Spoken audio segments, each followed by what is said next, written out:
작동. 악수를 해야 하는 상황이 종종 찾아온다. 세 사람이 서로 인사할 때 악수를 몇 번 해야 할까? 3번만 하면 된다. A는 B와, B는 C와, C는 A와 악수를 하면 된다. 네 사람이 서로 인사할 때는 악수를 몇 번 해야 할까? 6번을 해야 한다. 한 사람이 늘었을 뿐인데 악수를 하는 횟수는 2배로 늘어난다. 5사람이 서로 인사할 때는 10번을 악수해야 한다. 어떤 일을 할 때 함께하는 사람의 수가 늘어날수록 그 일은 기하급수적으로 어려워진다. 가진 것이 많은 조직은 중요한 프로젝트를 추진할 때 그것을 최대한 크게 확장시킨다. 별로 관심 없는 사람들까지 모두 끌어들임으로써 진짜 좋은 프로젝트를 망치고 만다. 남들이 다 참여하는데 자기 혼자 빠져 있으면 질책받을 수도 있기 때문이다. 그런 프로젝트는 채찍질을 한다고 해도 제대로 작동하지 않는다. 여자가 9명이 있다고 해서 한 달 만에 아기를 낳을 수 없는 노릇이다. 아무리 긴밀히 협동을 한다고 해도 불가능한 일이다. 신생 기업들이 새로운 시장에 뛰어들어 거대한 회사에 맞서서 이기는 이유는 간단하다. 작은 기업들은 협동할 사람들이 적기 때문에 채찍질을 덜 해도 된다. 또 단위 면적당 린치핀이 더 많다. 다른 일에 신경 쓸 여유가 없으며 잃을 것도 별로 없다. 협동의 문제를 해결하는 방법으로는 2가지를 들 수 있다. 우리의 저항에 맞서는 것이기 때문에 불편할지도 모른다. 1. 프로젝트에 참여하는 사람의 수를 제한하라. 다시 말해 사람을 배제하기 위한 공식적인 제도를 만들어야 한다.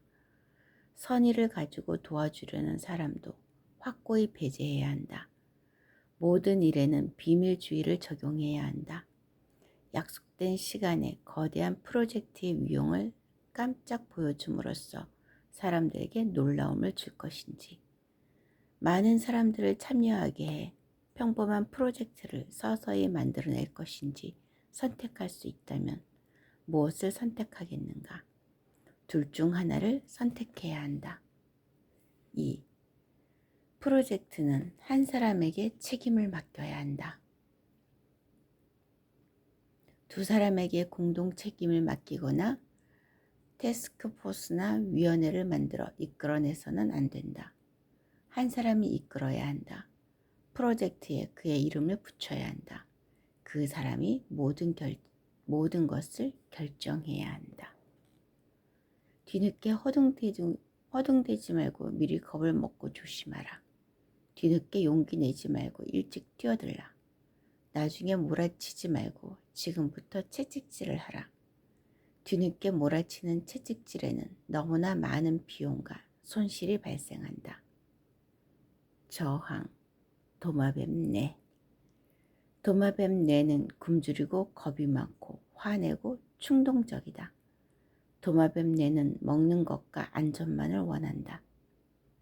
도마뱀 뇌는 싸워야 할 경우에는 죽을 때까지 싸우겠지만 대부분 도망친다. 피해 복수를 하듯이 아무 꺼리낌 없이 화를 낸다. 도마뱀 뇌는 다른 사람들의 생각을 신경 쓴다. 무리에서 살아남기 위해서는 지위가 중요하기 때문이다. 다람쥐는 도토리를 찾으러 다니면서도 여우 눈에 띄지 않기 위해 조심한다. 포식자의 기척에 귀 기울이며 다른 다람쥐들의 행동을 관찰한다. 그것이 다람쥐가 할 수 있는 모든 것이다. 닭이 길을 건넌 이유는 무엇일까? 이 질문에 우리가 할 수 있는 유일한 대답은 다음과 같다. 도마뱀 뇌가 그렇게 시켰기 때문이다. 야생동물이 야생의 행동을 하는 것도 도마뱀 뇌가 그렇게 작동하기 때문이다. 도마뱀 뇌는 단순히 개념적인 이야기가 아니다. 그것은 우리 몸에 실제로 있다. 우리 몸의 척수 맨 윗부분에 있다. 도마뱀 뇌는 생존을 위해 싸운다. 물론 생존과 성공은 같은 것이 아니다. 우리가 두려워하는 것은 도마뱀내 때문이다. 자신이 충분히 할 수 있는 예술을 하지 않는 것도, 일을 마무리하고 바깥 세상으로 내보내지 않는 것도 모두 도마뱀내 때문이다. 도마뱀내가 바로 저항의 원천이다. 정령과 저항. 우리를 미치게 만들기도 하고 특별하게 만들기도 하는 우리 마음에는 두 가지 구별되는 부분이 있다. 정령과 저항이다.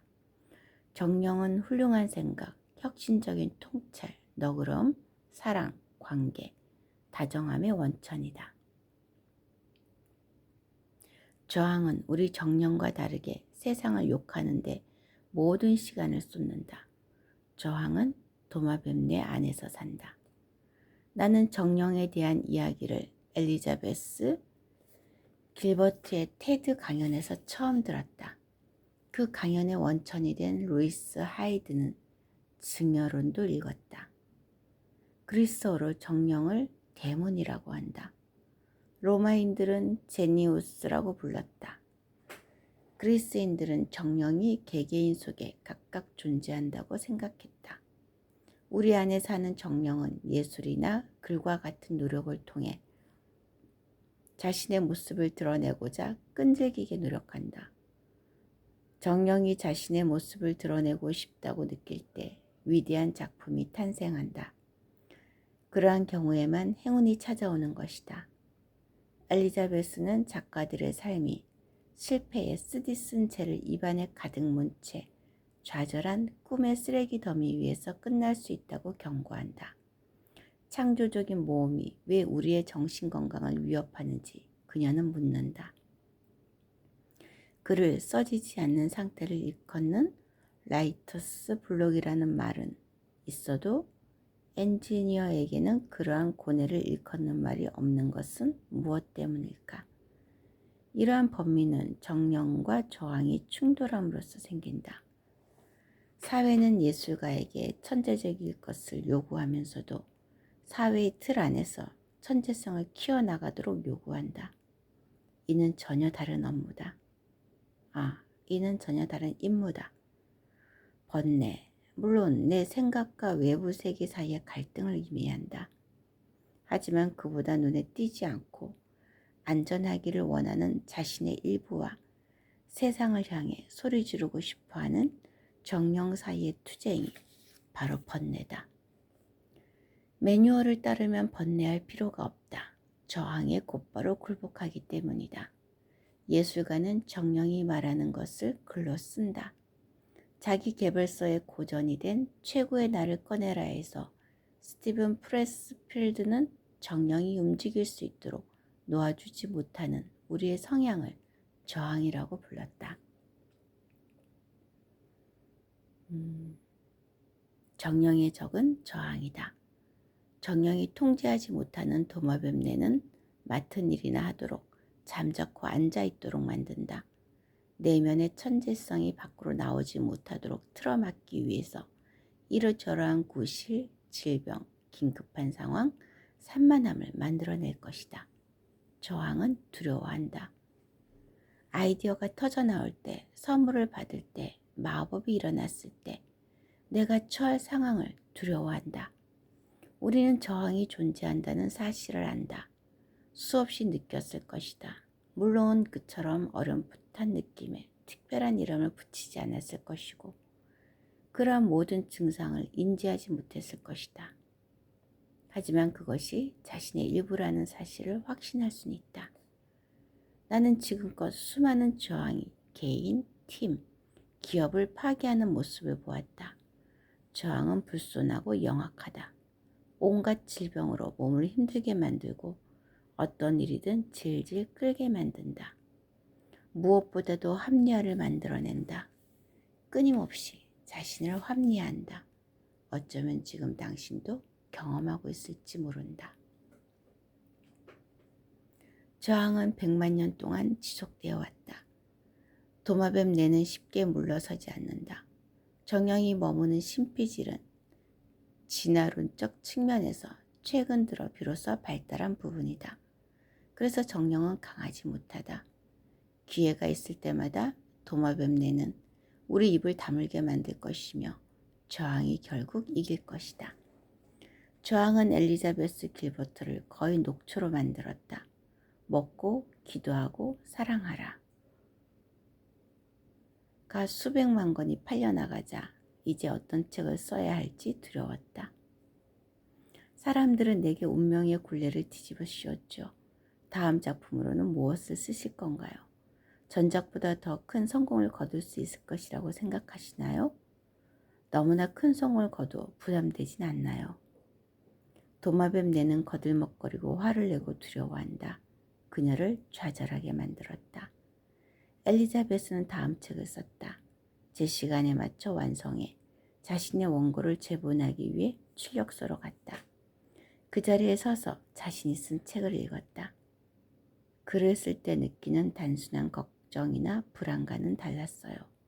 두 번 생각할 필요도 없는 명백한 사실이었죠. 결국 도마뱀네가 이겼다. 그녀는 책을 통째로 쓰레기통에 던져버렸다. 마감 시간을 넘기고 다시 쓰기 시작했다. 다시 작업을 하는데 1년이 넘는 시간이 걸렸다. 다행히 두 번째 책을 그렇게 써내려갔다. 굴복하지 않고 도마뱀이 이길 수 있는 또 다른 방식을 찾았다. 하지만 어떤 종류의 일을 하든 얼마나 큰 성공을 하고 환호를 하든 도마뱀은 다시 찾아올 것이다. 거기에 어떻게 대응할 것인지는 우리 몫이다. 저항은 어떻게 진화하는가? 저항은 사실 맨 처음부터 자리 잡고 있었다. 우리 뇌에서 가장 처음 진화한 부분, 자궁에서 가장 처음 나타나는 부분, 100만 년 전부터 있었던 부분이 바로 도마뱀뇌다. 도마뱀뇌는 싸우거나 도망치는 일을 한다. 분노나 생존의 문제에 관여한다. 이것이 바로 도마뱀뇌가 하는 모든 기능이다. 지금도 긴급한 상황이 발생할 때마다 도마뱀뇌는 작동한다. 생존 본능을 비롯해 야생동물의 특성을 발현하도록 만드는 몇 가지 작은 뇌들이 척수 맨 꼭대기에 있다. 이 부분을 통틀어 기핵이라고 부른다. 기핵에는 아미그달라라고 하는 두 개의 아몬드처럼 생긴 부분이 있다. 바로 이 아미그달라가 화나고 두려워하고 각성하고 배고프고 복수심에 불타오를 때 우리 뇌를 완벽하게 장악한다. 크게 생각하고 너그럽고 대화하고 양심을 느낄 수 있고 무엇보다도 예술을 할 수 있도록 우리 뇌가 진화한 것은 최근이다. 뇌 사진을 찍었을 때 우리 눈에 보이는 주름진 잿빛 포면은 최근에 만들어진 것이다. 그래서 이 부분을 심피질이라고 부른다. 심피질은 크기만 클 뿐 강력하지 못하다. 아미그달라에서 신호를 보내면 순식간에 움츠러든다. 모든 기능이 마비되어 버린다. 도마뱀이 뇌를 점령하고 자신을 보호하기 위해 노력한다. 이때는 도마뱀이 잠들 수 있는 환경을 만들어야 한다. 도마뱀 뇌를 꺾을 수 없다. 달래야 한다. 도마뱀 뇌는 생존과 분노와 욕정을 갈망한다. 나머지 뇌는 문명을 창조한다. 이것은 운유적이기도 하지만 생물학이기도 하다. 도마뱀 뇌는 지금처럼 살아남을 수 있도록 도와주었다. 반면 심피질은 행복하도록 성공하도록 다른 사람들과 관계를 맺어 사회를 구성하도록 도와준다. 그래서 이 두 부분은 끊임없이 싸운다. 하지만 긴급한 상황이 덮치는 순간 도마뱀 뇌가 압도한다. 새로운 습관과 더 나은 행동 패턴을 스스로 길들이지 못한다면 도마뱀이 밖으로 빠져나오지 못하도록 막을 수 없을 것이다.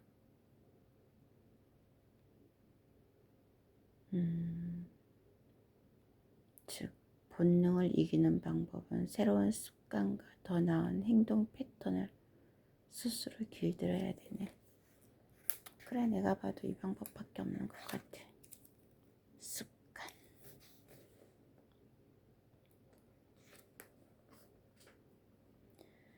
뇌의 진화와 문명의 발전, 생물학과 관련된 내용을 아주 간단하게 압축해 설명하고자 한다. 우리 뇌에는 주요한 4가지 시스템이 작동한다. 여기서 시스템이란 생물학적인 뇌의 구조를 일컫는 말이기보다는 뇌에서 어떤 일이 일어나는지 쉽게 설명하기 위해 사용한 개념일 뿐이다. 밑으로 내려갈수록 시스템은 더욱 문명화하지만 그 영향력은 떨어진다. 1. 뇌간, 호흡을 비롯한 무의식적 생존 기능을 통제한다.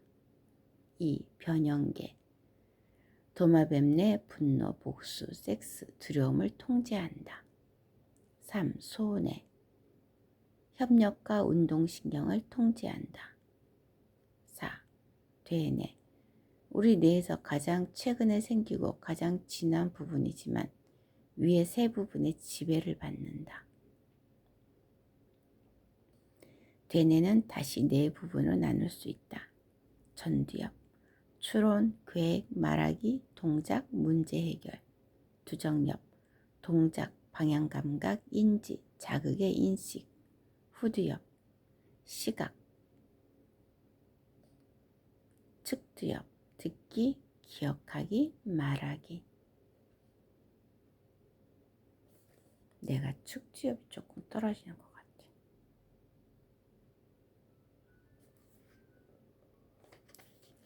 우리는 물에 빠진 상태에서 이야기할 수 없다. 심장마비가 모든 상황에서 사랑에 빠질 수 없다. 롤러코스터에 올라타 구토를 하면서 멋진 시를 쓸 수 없다. 은유는 이와 같다. 진화 단계에서 오래된 뇌 시스템일수록 젊은 시스템의 작동을 억제하는 힘이 세다. 변형계에 속한 도마뱀 뇌는 그 중에서도 가장 목소리가 큰 뇌다.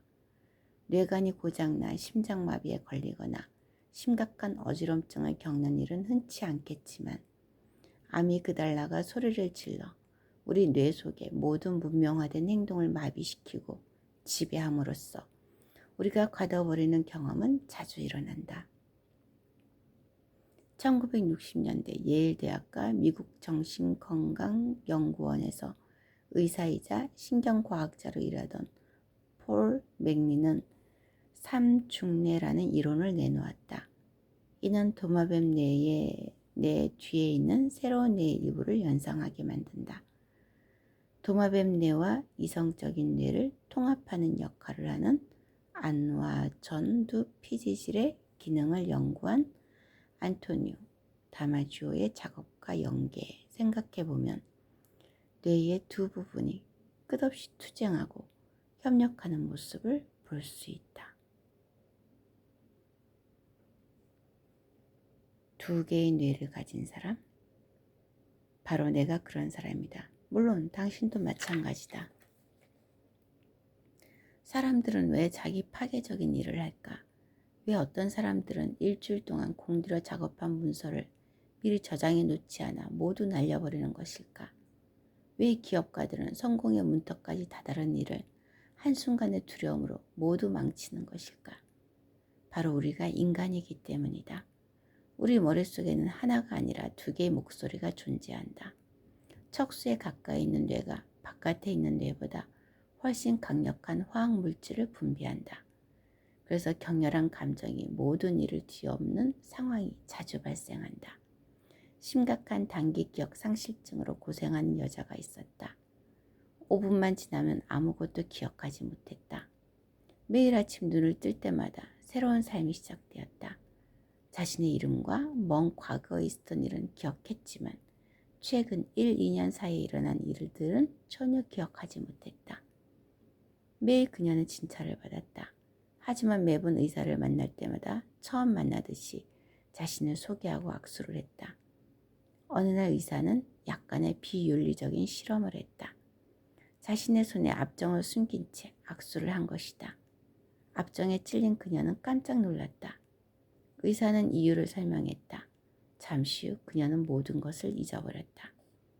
하지만 다음날 의사와 악수를 하기 위해 손을 내미는 순간 그녀는 움찔하는 모습을 보였다. 어떻게 그녀는 압정에 찔린 사건을 기억해냈을까?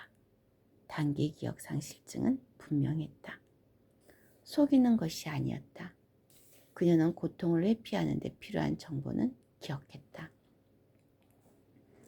이것은 그녀의 아미그달라가 작동하고 있다는 뜻이다.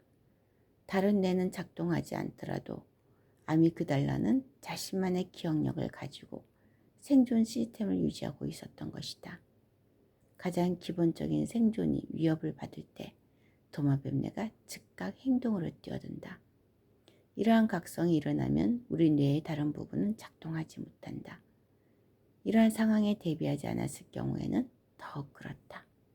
그래서 우리는 갈등한다. 당장 편안한 것과 우리가 해야 하는 일 사이에서 갈등한다. 목에 암이 자라고 있다는 사실을 알면서도 계속 담배를 피우겠다고 고집하고, 자신이 고도 비만이라는 사실을 알면서도 도넛을 더 먹겠다고 고집을 부리는 것은 바로 이 때문이다. 아미그달라에서 솟아나는 탐욕과 두려움에 맞서는 훈련을 하지 않고서는 굴복할 수밖에 없다. 무능한 영업자, 어떤 사람은 끝까지 밀어붙여 계약을 체결하고 수익을 만들어내는 반면에 어떤 사람은 몇 년 동안 열심히 노력하고 공을 들이고 수백만 원을 들여 멀리 출장까지 갔음에도 결국 포기하고 마는 이유는 무엇 때문일까? 이건 역시 두뇌가 싸우기 때문이다. 아미그달라는 위협받는다고 느끼는 순간 재빠르게 도망친다. 나약한 관리자, 왜 그토록 많은 상사들이 부끄러움을 타며 의미 있는 비판이나 가치 있는 리더십을 멀리하고 도망치는 걸까? 사람들을 직접 만나 차이를 만드는 일을 하기보다 자신의 지위나 사무실 문 뒤에 숨는 것은 무엇 때문일까? 답은 마찬가지다. 아미그달라는 사람들을 마주하는 것을 두려워한다. 그것은 위협이고 스스로 위험에 노출시키는 것이기 때문이다. 마감에 쫓기는 사람, 늘 마감을 어기는 사람을 알 것이다. 그 시간을 끌어 다급한 상황을 만들고 모든 감정을 압도하는 아드레날린을 분출시켜야만 일에 몰두할 수 있다. 이런 행동은 절대 효율적이지도 믿음직하지도 않다. 하지만 그들은 대개 이러한 습관을 버리지 못한다. 이유는 간단하다. 자신이 맡은 일을 끝내지 못할 수 있다는 약간의 공포만으로는 별다른 공포를 느끼지 못하기 때문이다. 절박한 상황이 되어야만 정신없이 밀어붙인다. 도마뱀 뇌는 충동적이지만 이러한 사람들에게는 큰 위험을 선택하고 그것을 회피할 수 있는 힘을 주기도 한다. 실제로 우리가 가치 있게 여기는 행동을 나열해보라. 그러한 행동은 대부분 두려움, 복수, 정복과 같이 도마뱀 뇌의 반사작용에 힘입어 실행하는 것이 아니라 의식적 마음, 너그러운 마음에 힘입어 실행하는 것이다.